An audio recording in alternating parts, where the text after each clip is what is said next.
আসসালামু আলাইকুম ওরহমতুল্লাহি ওবরাকাতু। আশা করি আল্লাহর অশেষ রহমতে সবাই ভালো আছেন। আজকের আলোচনার বিষয়বস্তু হলো এজিদ সম্পর্কে। বাংলাদেশে কিছু নামদারি মুসলমান আছে, তারা এজিদকে সাপোর্ট করে, এজিদকে রাদিয়াল্লাহু তাআলা আনহু বলে। এজিদরা নাকি দৈনিক 100 রাকাত করে নফল নামাজ পড়তো এবং তারা নাকি অনেক ভালো ছিল। তারা নাকি হুসাইন আলাইহিস সালাতু ওয়াস সালামের হত্যার সাথে নাকি তারা কোনো জড়িত নয়, তারা অনেক ভালো ছিল, এসব তারা বলে।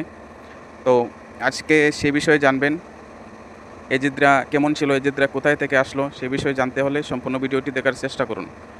মাওলানা কাজী জাবের আল জাহাঙ্গীর ওনার কাছ থেকে জেনে নেওয়ার চেষ্টা করব। কলিজা বাইর কইরা মবিয়ার মা এজিদের দাদি হিন্দা চাবায়া খায় জিদ্দে। কেন সে অংশ নিছিল? সে অংশ নিছিল কারণ তার বাপের খুনের বদলা নেওয়ার জন্য। আরবে আবার এই বংশের প্রতি খুব টাইট মায়া আছে, বাপের খুনের বদলা নেবার জন্য। তখন আমির হামজার 2 হাতের কবজি, নাকের মাথা, ঠোঁট, কানের লতি কাইটা মালা বানায় গলায় পিনছে আর পাগলের মতো চিৎকার করছে আর গালিগালাজ করছে বিশ্রী ভাষায়, এবং কলিজা চাবায়া খাইছে আর বলছে এ মোহাম্মদ কই তোরা, এবং আরো অনেকই করছে। এই সেই হিন্দার ছেলে মবিয়া। যেমন গাছ বাপ হইল আবু সুফিয়ান আর হিন্দা হইল তার মা, সেই ঘর থেকে হইছে মবিয়া এজিদ। তাই আমরা বলি মক্কার সমস্ত গুন্ডারা, মক্কায় 9টা বড় বড় গোত্র ছিল, বংশ ছিল, গোষ্ঠী ছিল, কাবিলা ছিল, দল ছিল। এই 9 দলের সর্দার যারা আছে তারা সবাই একখানে হইল। তার মধ্যে এক সর্দার হলো মৌলা আলীর বাবা ইমাম আবু তালিব আলাইহিস সালাম। তখন ওরা সবাই এক হইয়া বলল যে মোহাম্মদ তিনি তা নিজেকে রসুল নবী দাবি করতেছে এবং বিভিন্ন কথা বলতেছে, আমরা তাকে হত্যা করব। এমন সময় খালিদ বিন ওয়ালিদ তিনি একটি জবরদস্ত সুন্দর ঘোড়া নিয়ে আইসা মৌলা আলীর বাবাকে বললেন যে আবু তালিব এই ঘোড়াটা নাও, এটা উপহার, খুব দামি এবং খুব স্বাস্থ্যবান, উষ্টপুষ্ট। এর বদলতে তুমি মোহাম্মদ রে আমাগো হাতে তুইলা দাও, আমরা মোহাম্মদ রে মাইরা ফেলাম। মোহাম্মদ সাল্লাল্লাহু আলাইহি সাল্লামকে হত্যার যখন এই কথা বললেন, মৌলা আলীর বাবা তিনি খুব রাগ হয়ে গেলেন। তখন বললেন যে কে আমার ভাতিজার মোহাম্মদ সাল্লাল্লাহু আলাইহি সাল্লামের গায়ে হাত দিবে, আমি তারে দেখা নিই। তখন এই মক্কার এই কুরাইশদের মধ্যে আলোচনা হইল যে মোহাম্মদ সাল্লাল্লাহু আলাইহি সাল্লামকে তো বাইরেই আসতে দেয় না, কিংবা তার পর্যন্ত পৌঁছাইতে পারি না। তখন তারা বলল যে এর সাথে কাদের কাদের সম্পর্ক আছে খুঁজা বাইর করো। তখন দেখলো যে আপনার 2টা গ্রুপের হইল যে যারা সম্পর্ক রাখছেন, এই 2টা গ্রুপের মধ্যে একটি হইল আবু তালিব আলাইহিস সালামের সন্তানরা আর বনু হাশমি। বনু হাশমি রসুলের বংশ, এবং আবু তালিব আওলাদে আবু তালিব এবং আবু তালিবের পরিবার। এই 2টা পরিবার ছাড়া তার মধ্যে আবার আবু লাহাব, আবু জাহেল এই কাফেরদের দলে ভিড়া গেছে। তাহারা কি করলো, 3 বৎসর, খুব খেয়াল করে 3টা বৎসর তাদেরকে অবরোধ করলো। গ্রামের ভাষায় বলে এক গৈরা করে, যাই দেখেন না পঞ্চায়েতের মোল্লা মুন্সি সব মোরল রাজায় এক গৈরা করে, খাওয়ান বন্ধ করে, তাগোর সাথে সংযোগ যোগাযোগ টোটাল ডিসকানেক্ট করে দেয়। এই কাজ করলো কি, সবাই মিলে একটি চুক্তি করলো যে লিখিত এই শর্ত, এই শর্তের ভেতরে যদি তোমরা না আসো আমরা তোমাদেরকে কি করব, হত্যা করব এবং তোমাদেরকে আমাদের সবার থেকে ছিন্ন করব। তো একটা লিখিত দিল, লিখিত কাপড়ের মধ্যে, রেশমি রুমালের মধ্যে সেটা লেখা হলো কি কি তারা করবে। যদি তাদের সাথে আপোষ না করেন, তাদের কথা না মানেন এবং তাদের কাছে মহানবীকে তুইলা না দেয়, তাইলে বনু হাশমি এবং আবু তালিব আলাইহিস সালামকে এক গৈরা করা হবে, তাদেরকে সবাইকে এই সমাজ থেকে ছিন্ন করে দেওয়া হবে। তখন তারা চুক্তি করল। আল্লাহর রসুলকে মাওলা আলীর বাবা কাফেরদের হাতে দিলেন না। আল্লাহর রসুলকে মাওলা আলীর বাবা সেভ করার চেষ্টা করলেন এবং মা খাদিজা। তখন শেব আবু তালিব, শেব মানে হচ্ছে পাহাড়ের যে ইমাম আবু তালিব আলাইহিস সালাম করলেন কি, দেখলেন যে যদি বাহিরে থাকি, বাড়িতে থাকি, তাহলে পরে তারা যেভাবে আক্রমণ, চতুর্দিক দিয়ে শত্রুতা শুরু করছে, মেরে ফেলবে সন্তানদেরকে, আমাদের ক্ষতি করবে। তখন ইমাম আবু তালিব আলাইহিস সালাম মহানবীকে সহ, মা খাদিজাতুল কুবরাকে সহ এবং ইমাম আবু তালিব আলাইহিস সালামের সন্তানদেরকে সহ, সবাই সহ তিনি কি করলেন, শেবে একটি পাহাড়ের গুহা, মানে বাইরে থাকলে তো চতুর্দিক দিয়ে হামলা করতে পারে, আর এমন একটা জায়গা যে চতুর্দিকে পাহাড়, 3 দিকে পাহাড়, একটা রাস্তা আছে চিকুন ঢোকার। এই পাহাড়ের যে চিকুন রাস্তা বলা হয় সেটাকে বলা হয় সাহেব আবু তালিব। মানে এই রাস্তা দিয়া তিনি ওই গুহার ভিতরে ফুল পরিবার নিয়ে সবাইকে নিয়ে ওইখানে অবস্থান করলেন।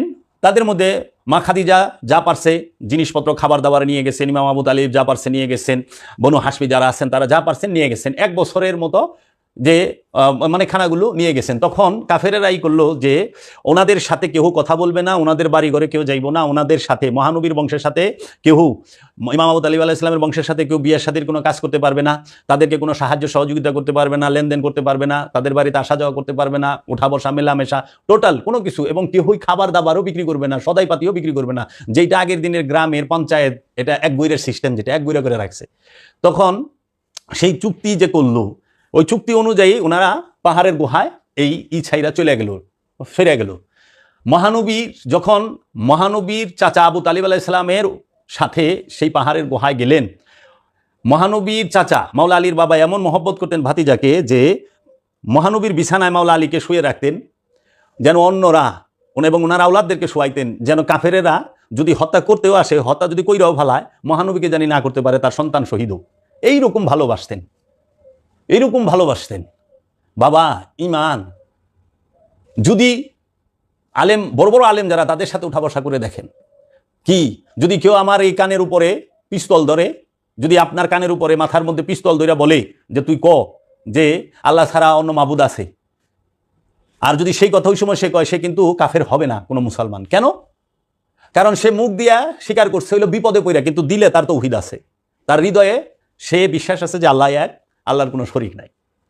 এত সৌন্দর্য। তাই অনেক সময় আছে, অনেক পীর মাশায়েখের মুরিদরা তার গুরুর বাড়িতে গেলে মানুষ মারধর করে, কল্লার গলায় দাও ধরে, মাথায় পিস্তল ধরে, তখন বলে তুই কি মুরিদ অমুক পীরের মুরিদ? কয় না, এতে সে মুরিদ থেকে বাতিল হবে না, কারণ সে বিপদে পড়ছে, জান যায়। ওই সময় সে বলছে না, কিন্তু তার দিলে মুর্শিদের প্রেম আছে। এর জন্য আল্লাহ দিল দেখে, নিয়ত দেখে, যার নিয়ত সুন্দর তার সব সুন্দর। আল্লাহ নিয়তের দিকে তাকায়। এর জন্য তৌহিদ থাকবে দিলে, ইকরার থাকবে তৌহিদের জবানে। এখনকার যে আমরা দেখি তৌহিদি জনতা, এরা মুখে মুখে তৌহিদি জনতা, এদের দিলে মহব্বত, ইমান নাই। ইমান থাকলে কোনোদিন অলির সাথে বেয়াদবি করে না, রসুলের বংশের সাথে বেয়াদবি করে না। যারা রসুলের বংশরে কচু কাটা করছে তাদের প্রেমিক হয় না, রসুলের প্রেমিকই হইতো। তো ইমাম আবু তালিব আলাইহিস সালাম যখন সেই গুহার ভিতরে 1 বছরের মধ্যে খানা যা সামান পাতি ছিল সেটি শেষ, এখন কিভাবে চলবে? তখন কি করলেন?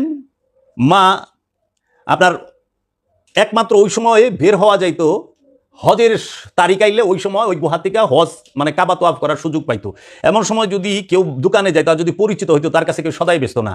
আর আবুল আহাব, আবু জাহেল, উকবা সাহেবা এরা যখন দেখতো যে অমুক দোকানে সদাই কিনতে গেছে, যদি তখন এরকম একটা কাপ 1 দেড়হাম দিয়ে কিনতো, তাহলে ওরা ওইটার দাম কইতো 10 দেড়হাম, যেন না কিনতে পারে। এবং ওনাদের কাছে, আল্লাহ রসুলের কাছে এবং মাওলা আলীর বাবা এবং মাওলা আলীর বংশের কাছে যদি কেউ সামান বেচতো, তাদেরকে মারধর করা হইতো এবং তাদের ব্যবসা বাণিজ্য গাঠি গুসকা বাইন্দা পাঠায় দিত, এবং অনেক মূল্য, চড়া মূল্য দিয়া তারা কিন্তু 1 বছরের ভিতরে যে খাবার নিছে, সামান শেষ। তখন মা খাদিজাতুল কুবরার যিনি ভাতিজা, যে মা খাদিজাতুল কুবরার ভাতিজা যিনি হিশাম বিন আমরি, সামানা বুঝাই কইরা, জিনিসপত্র বুঝাই করে একটা উটের পিঠে দিয়া তার এক গুলামরে দিয়া অন্ধকারে পাঠায় দিছে সেই শেবে আবু তালিবের মধ্যে। এমন সময় আবু জাহেল দেইখা সেই গোলামরে ধরে, এবং দুইজনের মধ্যে খুব মারপিট হয়। দুইজনের মধ্যে যখন মারপিট হয়, উট তো পাঠাই দিছে গোলামে, এখান থেকে মারামারি হচ্ছে, উট ঢুকে গেছে গুহার ভিতরে মালামাল নিয়ে। এমন সময় আবু বকর সিদ্দিক তিনি দেখা বলে, যাইতে দাও, এইভাবে অমানবিক কাজ কেন? আবু বকর সিদ্দিক কিন্তু মহানবীর সাথে, ইমাম আবু তালেবের সাথে শোয়েবে আবু তালেবের ভিতরে ছিলেন না। তিনিও মানা করছেন আবু জাহেলকে যে এত অত্যাচার জুলুম ভালো না, এটা করো কেন? তারপরে এইভাবে এই অনেকেই গোপনে উট বুঝাই করে মাল সামানা তাদেরকে দিত। 3 বৎসর পর্যন্ত পাহাড়ের গুহায় অবরুদ্ধ ছিল, এক বৈরা হইয়াছিল, সমাজচ্যুত হইয়াছিল আল্লাহর রসুল। তাই কোনো ওলি আল্লাহ যদি সমাজচ্যুত হয়, এটা আল্লাহ রসুলের সুন্নত, মাওলা আলীর সুন্নত, রসুলের পরিবারের সুন্নত। আনন্দ করবেন, আলহামদুলিল্লাহ কইবেন, জাযাক আল্লাহ কইবেন।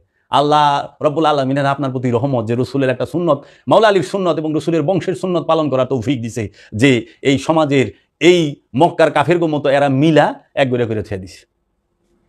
এই এক গড়ে যখন করছে, 3 বৎসর পর আল্লাহ রসুল রাহমাতাল লিল আলামিন বললেন, চাচা যান, আপনি ওদের কাছে যান, যায়া ওদেরকে বলেন যে তোমাদের যে সাথে যে চুক্তি হয়েছে, সেই চুক্তি ওইটার কাগজ নাই, ওইটার ওই লেখা লিখিত নাই, ওইটা পোকায় খায়া ফেলাইছে, আপনি যা বলেন তাদেরকে। তখন ইমাম আবু তালিব আলাইহিস সালাম এই কাফের সামনে গেলেন, যে ওইখানে আপনার প্রায় 8-9টার মধ্যে 7 জন বড় বড় সর্দার 7 দলের ছিলেন উপস্থিত।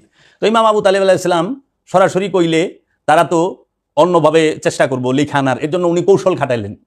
ওইখানে দেখে যে যখন কাবার কাছে যাইতেছে ওই সময় কাবার সর্দার যারা ছিলেন তাদের মধ্যে হিসাম বিন আমর, তারপরে জুহায়ের বিন আবি উমাইয়া এবং মোতাম বিন আবি, আবুল মুখতারিব বিন হিসাম, আবু জাহেল, আবু লাহাব এরা বসে বলতেছিলেন এবং আপনার তাদের একজন সর্দার তার নাম হইল আবু সুফিয়ান।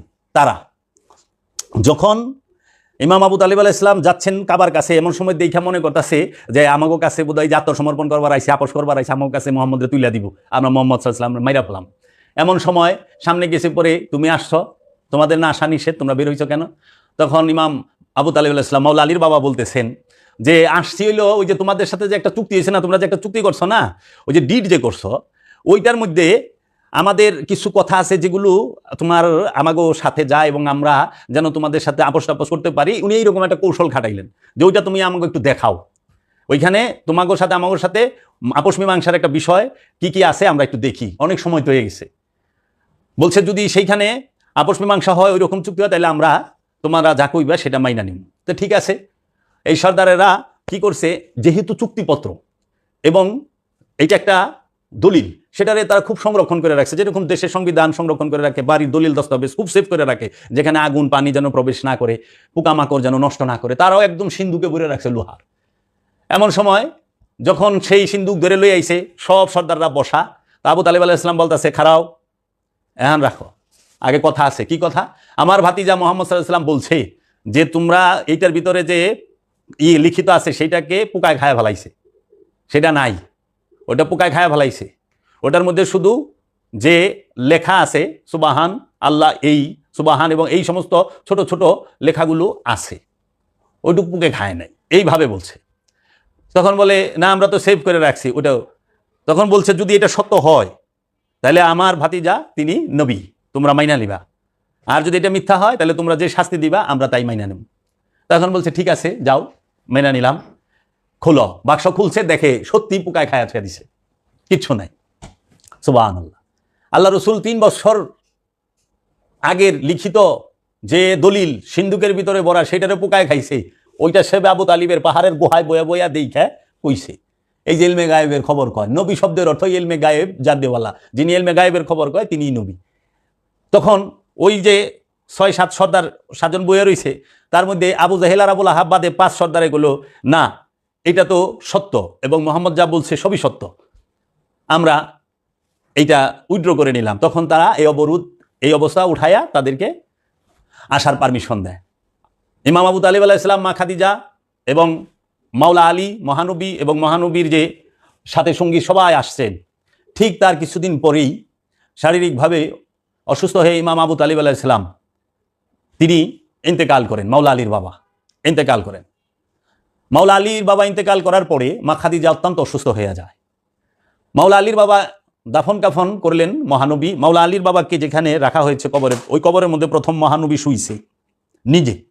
ওই সময় জানাজার বিধান আসে নাই, এমনিতে কবর যেছে, কিন্তু এই শুইছে মহানবী নিজে। তা যার কবরের ভিতরে মহানবী আগে শয় তার থেকে খুশনসিব আছে। আর মহানবীর উপরে মাওলা আলীর বাবার কত অগাধ প্রেম, মহব্বত এবং বিশ্বাস, ইমান, চিন্তা করতে পারেন। নিজ হাতে লালন পালন করছেন মহানবীকে মাওলা আলীর বাবা। আর এই ওহাবির বাচ্চারা কয় কি, এই উমাইয়া আব্বাসিয়াদের 5 গোলামেরা কয় কি, $1 বিক্রি হওয়া, তারা মাওলা আলীর বাবা সম্পর্কে কি আজে বাজে মন্তব্য করে। মাওলা আলীর বাবাকে দাফন কাফনের পরে 3 দিন পরে মা খাদিজাতুল কুবরা ইন্তেকাল করেন। মাত্র 3 দিন পরে মহানবীর চাচা মাওলা আলীর বাবা ইমাম আবু তালেব আলাইহিস সালামের ইন্তেকালের 3 দিন পরে মা খাদিজাতুল কুবরা ইন্তেকাল করেন।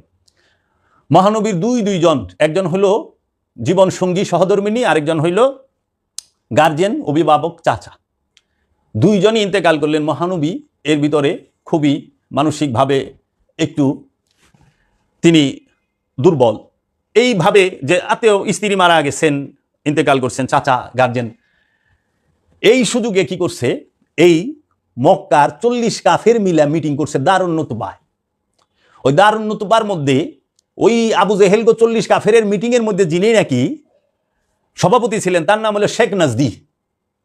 এই শেখ নাজদি এবং আবু জেহেল তাহারা সম্পূর্ণ করেন যে মহানবীকে নিদ্রারত অবস্থায় ঘরে মধ্যে হত্যা করা, তাকে নির্বাসনে না দেওয়া, এক করে কোনো লাভ নাই, নির্বাসনে দেওয়া লাভ নাই, অন্য কিছুটা ডাইরেক্ট মেরে ফেলা।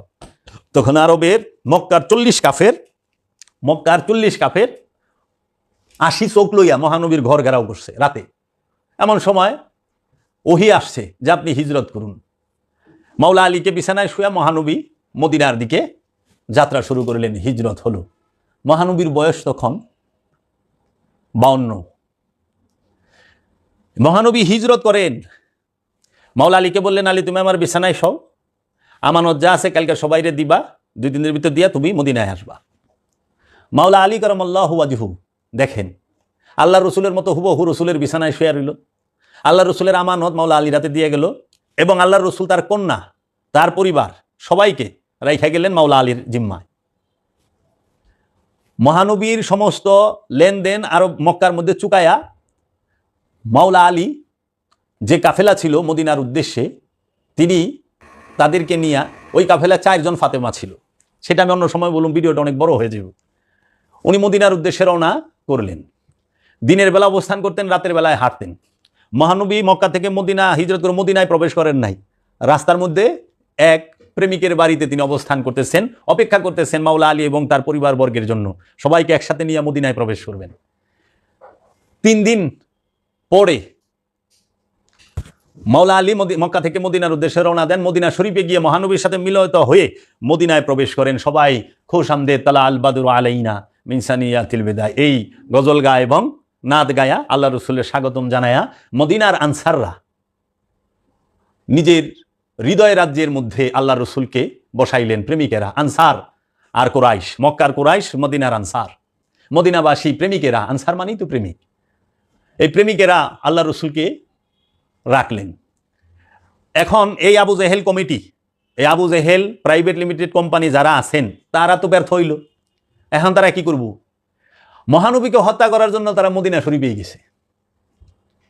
মদিনা শরীফে গেছে, মক্কা থেকে 600 মাইল দূর মদিনা, সেই মদিনায় গেছে। মক্কা থেকে কোনো রাজা বা সারা জানে, এরা কিন্তু রাজা না।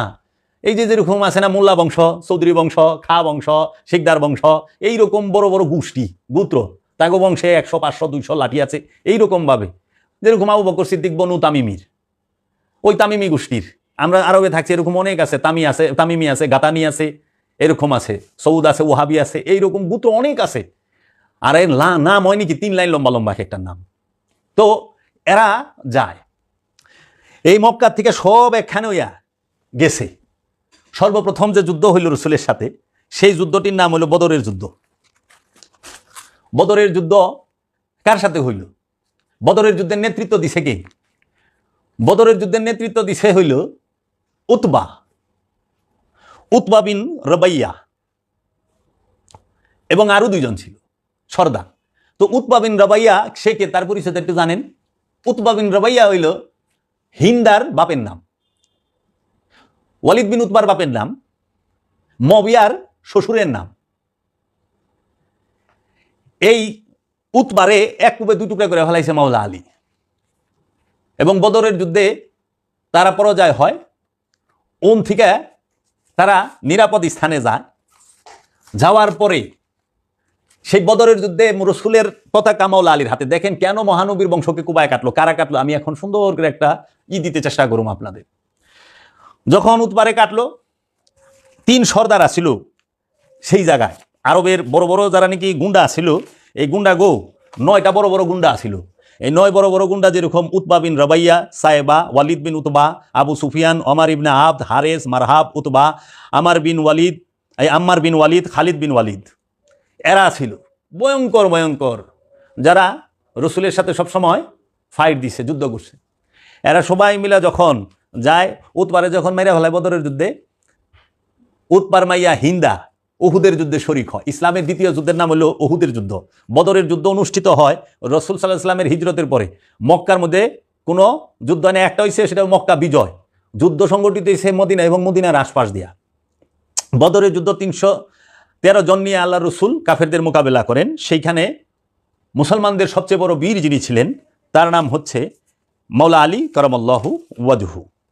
এবং ওইখানে যে আপনার দ্বিতীয় হিজরির মানে হিজরতের দ্বিতীয় বছর 17ই রমজান 13ই মার্চ 624 সালে 624 সালে বদরের যুদ্ধ হয় দ্বিতীয় হিজরিতে। উহুদের যুদ্ধ হয় 3 হিজরিতে, তৃতীয় হিজরিতে হয় উহুদের যুদ্ধ। এটা শাওয়াল মাসে হয়। মক্কার কুরাইশরা আর মদিনার আনসার, মক্কাবাসী আর মদিনাবাসীর মধ্যে যুদ্ধটা হয়। মানে মক্কার কাফেরেরা মদিনায় রসুল আক্রমণ করতে যায়, মদিনা আলারা ফুল টাইট দিয়ে দেয় মক্কার কাফের গুন্ডাগো, হ্যাঁ ফুল টাইট, মনে করেন একেবারে। তখন রসুলের সাথে 14 জন ছিলেন উহুদের যুদ্ধে। উহুদের যুদ্ধ খুব ভয়ানক পরিস্থিতি হয়েছিল। উহুদের যুদ্ধেই আল্লাহ রসুলকে আঘাত করে, দান্দান মুবারক শহীদ করে এবং আল্লাহ রসুলকে রাইখা অনেকে চলে যায়। তখনই মাওলা আলীকে বলছিলেন, ইয়া আলী আল মাদাদ, হে আলী সাহায্য করো আমাকে। এমন সময় মাওলা আলী কাফেরদের ভিতর থেকে আল্লাহ রসুলকে নিয়ে আসেন। এই উহুদের যুদ্ধের যিনি নেতৃত্ব দেন তিনি হইলেন আবু সুফিয়ান, মবিয়ার বাপ। তার মধ্যে হিন্দা যুক্ত হয় এই উতবার মাইয়া। উহুদের যুদ্ধে যখন মুসলমানদের শোচনীয় একটা অবস্থা হয় কিছু ভুলের কারণে, তখন হযরত আমির হামজা রাদিয়াল্লাহু তাআলা আনহু রসুলের চাচা উহুদের যুদ্ধে শহীদ হয়। উহুদের যুদ্ধে বুক ফাইরা কাঁচা কলিজা বাইর কইরা মবিয়ার মা এজিদের দাদি হিন্দা চাবায়া খায় জিদ্দে। কেন সে অংশ নিছিল? সে অংশ নিছিল কারণ তার বাপের খুনের বদলা নেওয়ার জন্য। আরবে আবার এই বংশের প্রতি খুব টাইট মায়া আছে, বাপের খুনের বদলা নেবার জন্য। তখন আমির হামজার 2 হাতের কবজি, নাকের মাথা, ঠোঁট, কানের লতি কাইটা মালা বানায় গলায় পিনছে আর পাগলের মতো চিৎকার করছে আর গালিগালাজ করছে বিশ্রী ভাষায়, এবং কলিজা চাবায়া খাইছে আর বলছে এ মোহাম্মদ কই তোরা, এবং আরও অনেকই করছে। এই সেই হিন্দার ছেলে মবিয়া।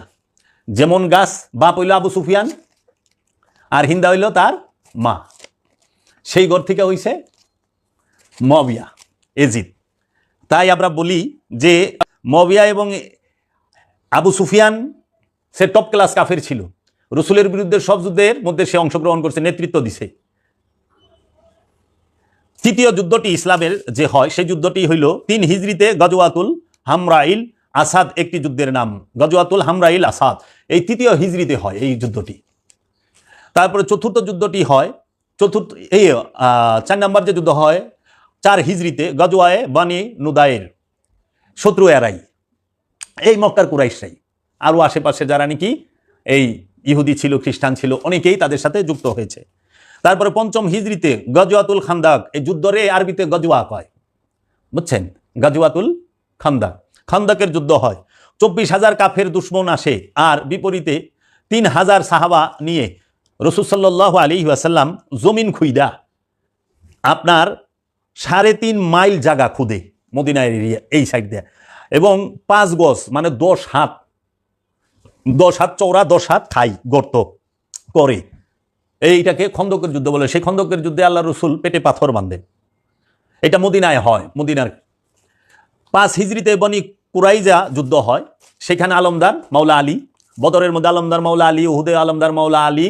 আপনার এই যে যুদ্ধ, সেই যুদ্ধের মধ্যে 4 নম্বরে যে যুদ্ধ আপনার গজওয়াতুল হামরাইল, এটার মধ্যেও সেনাপতি আলমদার মাওলা আলী, এবং গজওয়াতুল নুদায়ের সেটার মধ্যেও সেনাপতি মাওলা আলী, এবং 5ম হিজরিতে খন্দকে সেখানেও মাওলা আলী। 5 হিজরিতে বনি কুরাইজার যুদ্ধ হয়, সেখানেও আলমদার মাওলা আলী। 6 হিজরিতে সারিজায়ে এখানে হয়। 7ম হিজরিতে গজওয়ায়ে খাইবার, 7 হিজরিতে মানে মহানবীর বয়স যখন জাহিরি বয়স 53, 54, 55, 56, 57, হ্যাঁ 58, 59, 59 বৎসর বয়সে এই খাইবার যুদ্ধটি অনুষ্ঠিত হয়, আমরা যেটা দেখতে পাই। এখানে খাইবার যুদ্ধের মধ্যে খাইবার কি, খাইবার কারে কয়? খাইবার শব্দের অর্থ হলো কেল্লা, বিল্ডিং। যে রাজাদের যে কেল্লা থাকে, বিল্ডিং থাকে, কিলা কয় উর্দুতে, বিল্ডিং। খাইবার এটা বনি ইসরাইলদের একটা দুর্গ ছিল, মানে খ্রিস্টানদের ইহুদিদের একটা দুর্গ ছিল ইহুদিদের। সেইখানে বিশাল একটা এরিয়া এবং সেটার একটা গেট ছিল। সেইখান থেকে 2 বার মুসলমান আঘাত পেয়ে আসে। লাস্টে মহানবী বলল যে আমি কালকে এমন একজনকে খাইবারের আলাম দিমু যে হবে মরদ, রজুল। এই যে রসুল শব্দের অর্থ হলো পুরুষ, সে হবে রসুল। পরের দিন মাওলা আলীর হাতে খাইবারের আলাম পতাকা দেওয়া হয় এবং মাওলা আলী খাইবার ফাতা করে। এর জন্য বলা হয় লা ফাতা ইল্লা আলী, আলীর মতো বিজয়ী কেউই নাই। লা সাইফ ইল্লা জুলফিকার, জুলফিকারের থেকে ধারালো তীক্ষ্ণ তরবারিও কোনোটা নাই। এবং এই খাইবারের যুদ্ধে খায়বারের তাদের রসুলের বিপরীত 10,000 রিজার্ভ সৈন্য ছিল, 20,000 আর্মি ছিল তাদের, টোটাল 30,000, 60,000-এর জনসংখ্যা ছিল খায়বার এরিয়ার। এবং রসুল সাল্লাল্লাহু আলাইহি ওয়াসাল্লাম 1600 সাহাবা নিয়ে খায়বার যুদ্ধে চলে যায় এবং রসুল সাল্লাল্লাহু আলাইহি ওয়াসাল্লাম এই যুদ্ধে 15 জন সাহাবী শহীদ হন এবং 70 জন বনি ইসরায়েলি তারা মারা যায়। তারপরে 8ম হিজরিতে রমজানুল মুবারকে 10,000 সাহাবী নিয়ে মদিনা থেকে আল্লাহর রসুল মক্কা গিয়ে মক্কা বিজয় করেন। 8ম হিজরিতে তায়েফ বিজয় হয়। 9ম হিজরিতে বনু তায়েকা বুতখানা বিজয় হয়। 9ম হিজরিতে বনু তায়েকা বুতখানা বিজয় লাভ করে। 10ম হিজরিতে ইয়ামান জয় করে। তারপরে রসুল 10ম হিজরিতেই মক্কায় বিদায় হজ এবং 10ম হিজরিতেই গাদিরে খুমের ভাষণ এবং মহানবী পর্দা গ্রহণ করেন। এই শুরু থেকে শেষ পর্যন্ত সর্বস্থলে মাওলা আলী মহানবীর সাথে। টোটাল শুধু একটা যুদ্ধের মধ্যে মাওলা আলী মহানবীর সাথে ছিলেন না, সেটা হলো তবুকের যুদ্ধ। তবুকের যুদ্ধের মধ্যে মহানবী আদেশ করছিলেন মদিনার মানুষকে দেখাশোনা করার। সেইখানে সেই মাওলা আলী মহানবী উফাত লাভ করলেন, মা ফাতিমাও উফাত লাভ করলেন, মা খাদিজাতুল কুবরাও চলে গেলেন, ইমাম আবু তালিব আলাইহিস সালামও চলে গেলেন এবং মা ফাতেমা বিনতে আসাদও চলে গেলেন। মাওলা আলী স্রেফ একা। মা ফাতেমার সাথে মদিনায় মহানবী মাওলা আলীর সাথে বিয়ে দেন। এটা 2য় হিজরিতে মা ফাতেমার সাথে বিবাহ দেন মাওলা আলীর সাথে। মহানবী মা খাদিজার সাথে 27 বছর সংসার করেন, দ্বিতীয় কোনো স্ত্রী নেন না। মহানবী দ্বিতীয় স্ত্রী নিছেন 55 থেকে 60 বছর, 59 বছর, এই 4 বছরে অন্যান্য স্ত্রীগুলো তিনি নিছেন। আমি সেই বিষয়ে আরেকদিন আলোচনা করব, যেহেতু আজকে মাওলা আলীর বিষয়। মাওলা আলী কারামাল্লাহু ওয়াজহু মা ফাতেমাকে বিবাহ করলেন। মা ফাতেমার ঘরে 4টি সন্তান হলেন, ইমামে হাসান আলাইহিস সালাম, ইমামে হুসাইন আলাইহিস সালাম, মা জাইনাব এবং ইমাম মাহাসিন। মা ফাতেমা আলাইহিস সালাতু ওয়াস সালাম মহানবীর ইন্তেকালের 6 মাসের ভিতরে শহীদ হন, তাকেও হত্যা করা হয়। মা ফাতেমা জাহিরিভাবে থাকা অবস্থায় মাওলা আলী দ্বিতীয় স্ত্রী গ্রহণ করেন নাই। মাওলা আলী 9টি বিবাহ করেছেন। মাওলা আলীর 9টি বিবাহ করেছেন। 9টি স্ত্রীর ঘরে মোট সন্তানের সংখ্যা পাওয়া যায় ঐতিহাসিকদের মতে 27 জন। তার মধ্যে 18 জন ছেলেই আছে। মহানবীর প্রথম স্ত্রী মাওলা আলী কারামাল্লাহু ওয়াজহুর প্রথম স্ত্রী তিনি বুতুল, রসুলের কন্যা সাইয়েদেনা মা ফাতেমাতু জাহরা আলাইহিস সালাতু ওয়াস সালাম, তাহার ঘরে 4 সন্তান। দ্বিতীয় স্ত্রী সাইয়েদেনা মা ফাতেমা বিনতে মুহাম্মদ, প্রথম স্ত্রী। দ্বিতীয় স্ত্রী মা ফাতেমা বিনতে খিজমা, ফাতেমা বিনতে হুজাইমা। 4 ছেলে হয় তার 4 ছেলের এক ছেলের নাম আব্বাস, দ্বিতীয় ছেলে আব্দুল্লাহ, তৃতীয় ছেলে জাফর, চতুর্থ ছেলে উসামা। তারপরে তৃতীয় স্ত্রী লাইলা বিনতে মাসুদ, 2 ছেলে ছিল তাহার, এক ছেলে উবাইদুল্লাহ আর এক ছেলে আবু বকর।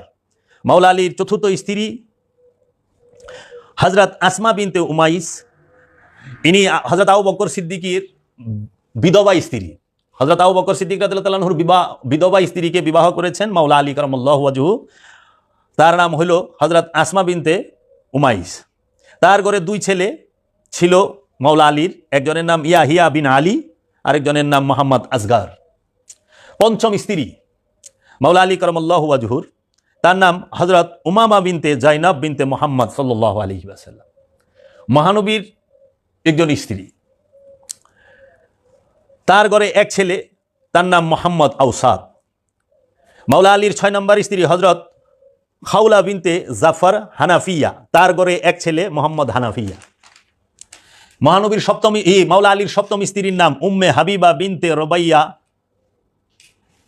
পাগলাবিয়া, উম্মে হাবিবা বিনতে রবিয়া পাগলাবিয়া। তাহার ঘরে 2 সন্তান, একটি ছেলে একটি মেয়ের নাম ওমর, ছেলের নাম ওমর, মেয়ের নাম রুকাইয়া। 8 নম্বর স্ত্রীর নাম উম্মে সাঈদ বিনতে উরবা সাকাফিয়া, তাহার 2 ছেলে হাসান, তারপরে কোবরা।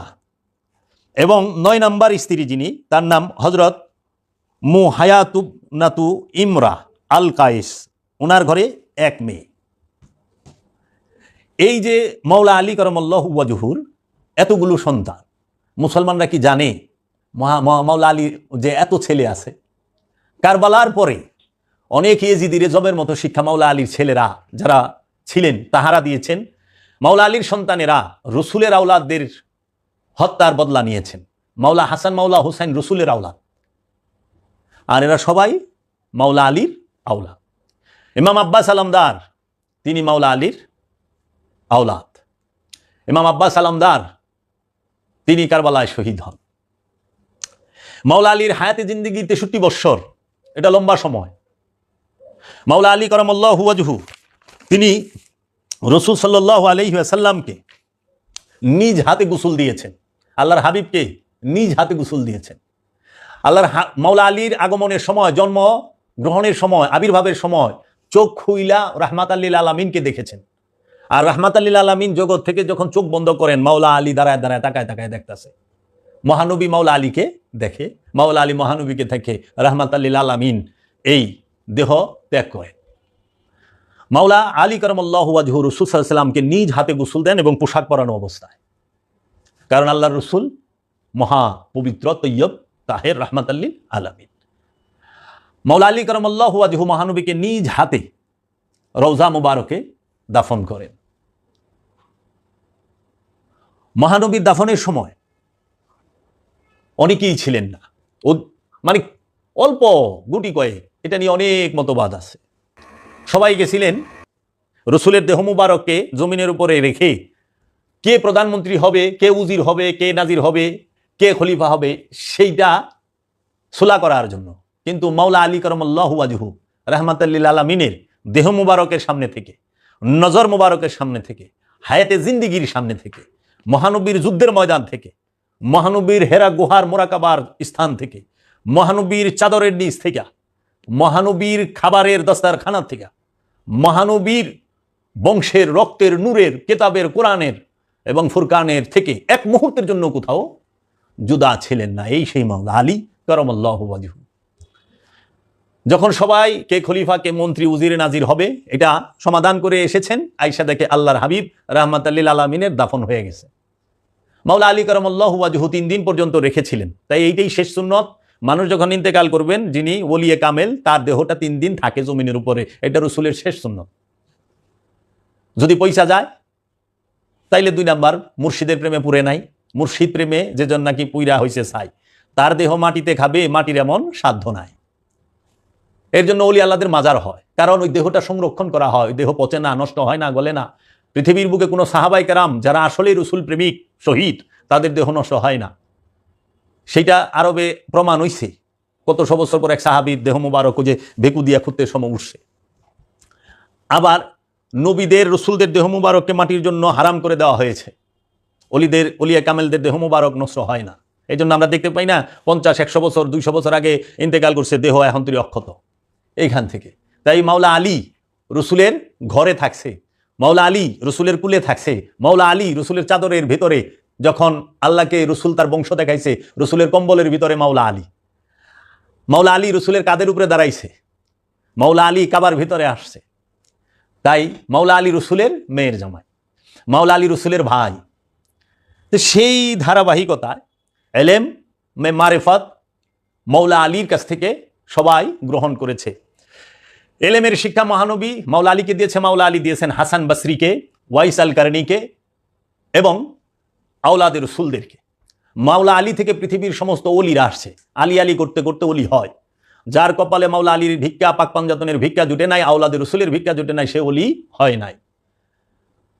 মহানবীর জুব্বা মুবারক মাওলা আলীর শরীর মুবারকে, মহানবীর জুলফেকার মাওলা আলীর হাত মুবারকে, মহানবীর পাগড়ি মুবারক মাওলা আলীর হাত মুবারকে, মহানবীর আংটি মুবারক মাওলা আলীর হাত মুবারকে, মহানবীর নয়নের পুতুল যাকে বাতুল বলা হয়, সৈয়দনা মা ফাতেমাতুজ জাহরা আলাইহিস সালাম, তার হাতও মাওলা আলীর হাতের উপরে। এই সেই মাওলা আলী, যিনি, যার সম্পর্কে হযরত উমরও বলছেন, আলী না থাকলে উমর হালাক হয়ে যাইত। সমস্ত সাহাবারা সিনার এলেমের, সিনার রাজ্যের যিনি বাদশাহ, মহানবীর যে আধ্যাত্ম জগতের এলেম, হেকমতের জ্ঞানের বাদশাহ যিনি, তিনি মাওলা আলী। মাওলা আলীর হাতে সব সাহাবারা বায়াত নিছে। সাহাবার হাতে আওলাদ বায়াত নিতে পারে না। সাথে চলতে পারে, মিলেমিশে থাকে, উসুলই নাই। আওলাদের রসুল যিনি, তিনি পবিত্র, পুত পবিত্র। পবিত্র কখনো নাপাকের কাছে যায়া বায়াত হইতে পারে না। কারণ সাহাবায়ে আজমাইন, আমার মাথার তাজ, আমার মা বাপ এবং আমি, আমার বংশ কুরবান হোক তাদের কদমে। কিন্তু সাহাবা হওয়ার আগে রসুল সাল্লাল্লাহু আলাইহি ওয়াসাল্লামের 40 বছরের সময় যে নবুয়ত ডিক্লেয়ার দেয়, তার পূর্বে সকল সাহাবাদের মা বাবা তারা কেউ নিকার করেন না, তাদের নিকা হয় নাই, নিকার করেন না। তারা মূর্তি পূজারক ছিল, তারা মদ পান করতো, তারা ব্যভিচার করতো, জীবন্ত কন্যা তারা দাফন করত।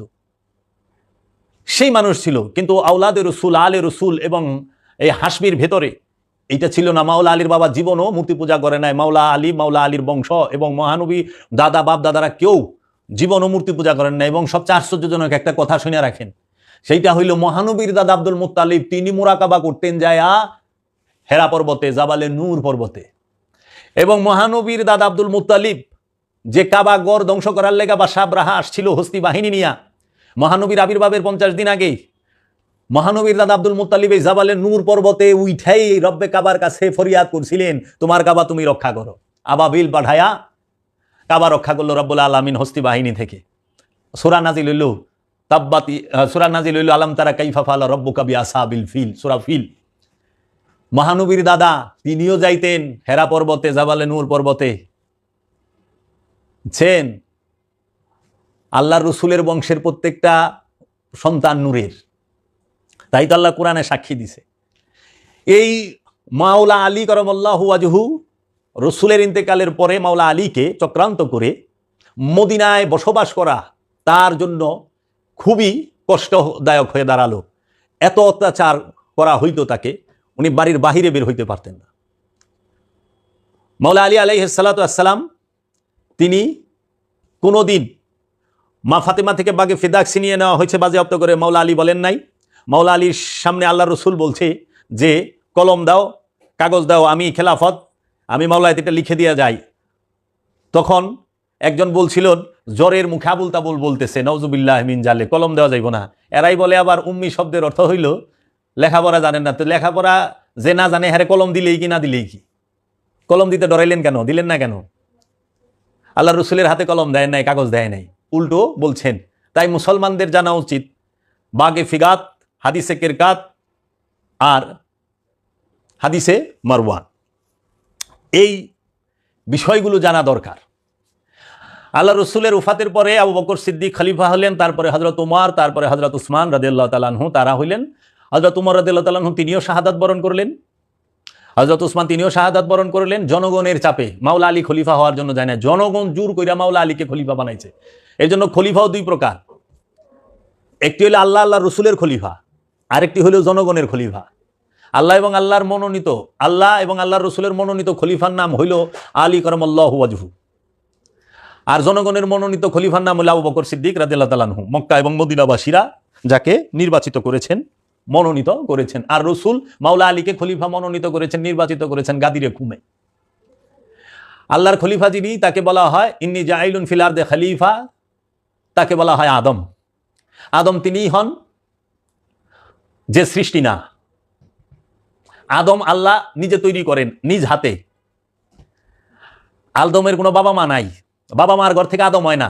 আল্লাহ যারে তৈরি করে সে আদম হয়। খুব খেয়াল করবেন আমার কথাটা। পিতামাতার মিলন থেকে যে সৃষ্টি হয় সে আদম না, পিতামাতার মিলন থেকে যে জন্ম নেয় সে আদম না।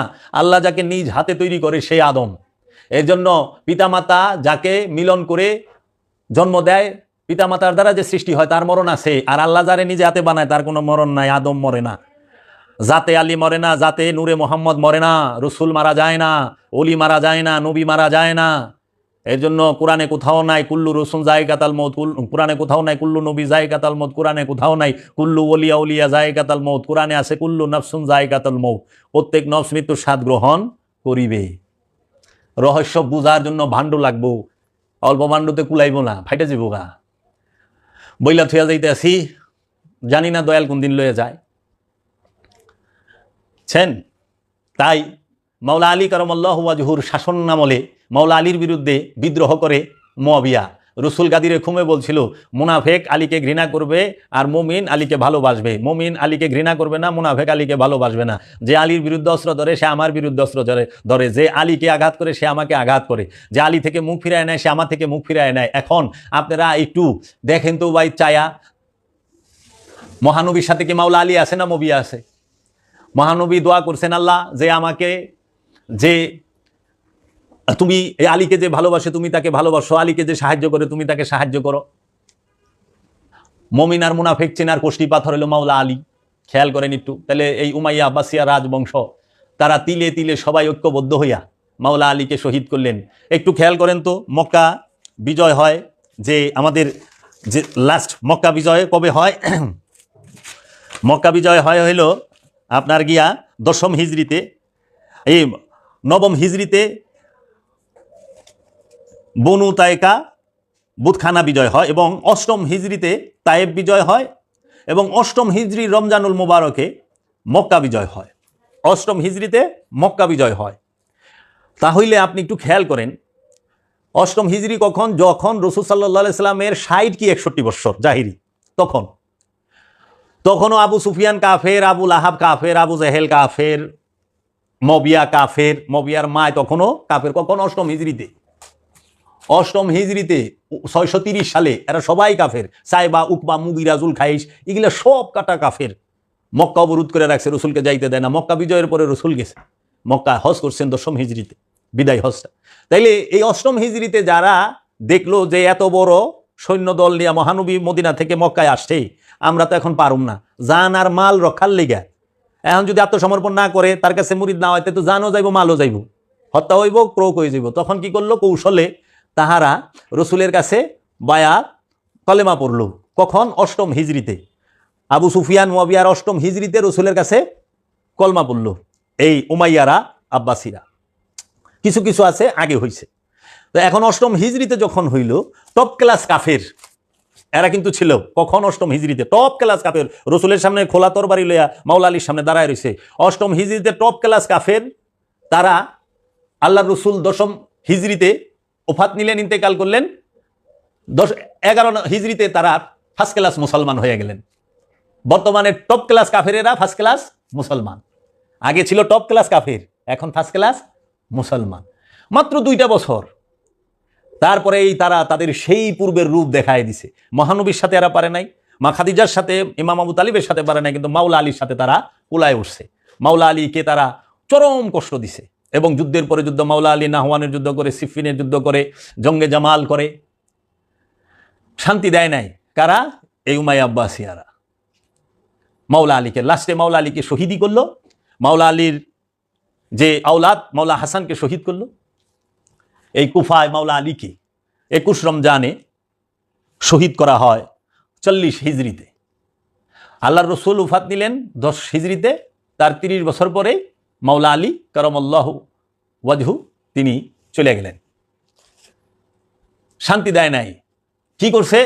মহানবীর ঘরের ভিতরে মহানবীর আওলাদ মা ফাতেমাকে দাফন করতে দেয় নাই। মহানবীর ঘরের ভিতরে মাওলা আলী স্থান পায় না। মহানবীর পাশে, মহানবীর রওজার পাশে ইমাম হাসান আলাইহিস সালাম স্থান পায় নাই। মহানবীর পাশে ইমাম হুসাইন আলাইহিস সালাম স্থান পায় নাই। কেন? কারণ ছিল মহানবীর হয়ে মাওলা আলী আরবের 9 জন যে বড় বড় বীর আছিল তাদেরকে হত্যা করেছেন, যারা মহানবীকে হত্যা করতে আসছে প্রতিহত করেছেন। আঘাত করেন নাই। আঘাত করতে হইলে তো মহানবী মক্কাই করতে পারতো। মক্কা থেকে হিজরত করে মদিনায় গেল গোপনে, সেখানে আত্মরক্ষার জন্য তিনি সেখানে রইলেন। মক্কা থেকে 6 সময় লাইটে গেছে। কি মন খারাপের খারাপ চিন্তা করছো? 6 সময় লাইটে যায় একটা মানুষ একজনকে মারতে হইব, তো কত ডেঞ্জারাস লোক এরা। তাও বউ বেটি লয়ে গেছে, হিন্দা উহুদে যুদ্ধে অংশগ্রহণ করছে। এগুলা সব গোপন করে। এটা লোক কাসা। তুমি যদি ঘটনা না জানো তুমি সম্মান করবা কেমনে? তুমি তো আবু জাহেল সেজদা মাইরা হইবা। আবু জাহেল রে কইবে আসসালামু আলাইকুম, নাকি? আবু জাহেল সম্পর্কে আগে জানো, দেখো কারা কি করলো।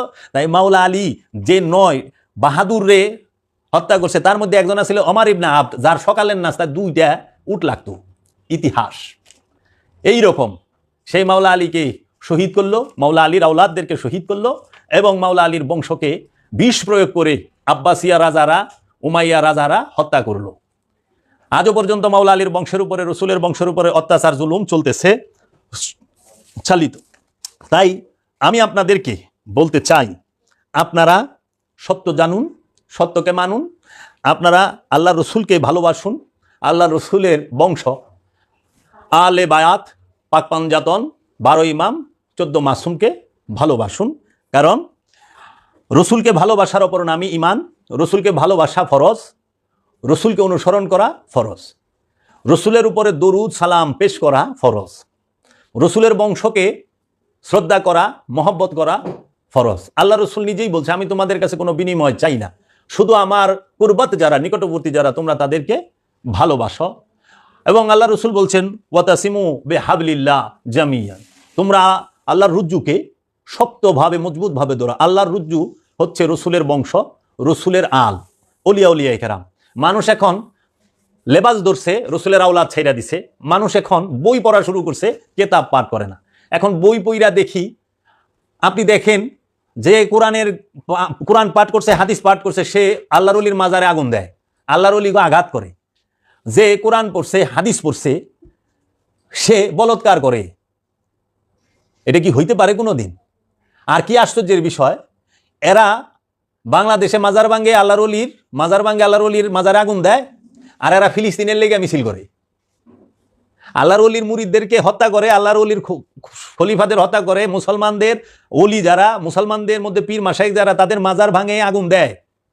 বাংলাদেশে মাজার ভাঙে, মাজারে আগুন দেয়, মুসলমানরে মারে, আল্লাহর অলি গো মারধর করে, জুলুম করে, অত্যাচার করে, মাজারে আগুন দেয়। তারা আবার শুক্রবার দিন ফিলিস্তিনের লেগা তারা মিছিল বাইর করে। এই মাথায় আমি বুঝি না এরা কোন মুসলমান? তৌহিদি জনতার নামে বাংলাদেশের কত মাজার, দরবার, খানকার মধ্যে অগ্নিসংযোগ, মারপিট, ভাঙচুর, লুটপাট সব করতেছে, আবার তারা ফিলিস্তিনের মুসলমানের লেগা কান্দে। এই আমার ধরে না। আমরা সবাই ফিলিস্তিনের উপরে যে অত্যাচার হচ্ছে, আমরা তার জন্য সবাই খুবই নিন্দা জানাই, তীব্র নিন্দা জানাই। এই ইসরায়েলের যে আগ্রাসী মনোভাব এবং এই ইহুদি পন্থীদের যে আগ্রাসী মনোভাব, মুসলমানের উপরে অত্যাচার, এর পিছনে মুসলমানরাও দায়ী আছে। কারণ জাতবাই না থাকলে জোর হয় না। আপনারা দেখবেন, কুড়াল গাছের কূপ দিলে গাছে এত জোরে কূপ দেশকে, আমি কি করুন, তোর জাতবাই তো আমার ইয়ের ভিতরে ঢুকছে, এর লেগে জোরটা বড় হয়। কারণ কুড়ালের আছারি যেটা আছে না, লাঠি, ওটা গাছের। তো বন্ধুরা, নিত্য নতুন ভিডিও পেতে অবশ্যই চ্যানেলটি সাবস্ক্রাইব করে রাখবেন, আর ভিডিওটি ভালো লাগলে অবশ্যই একটি লাইক দিয়ে যাবেন, কমেন্টস করে আপনাদের মতামত জানাবেন। ধন্যবাদ।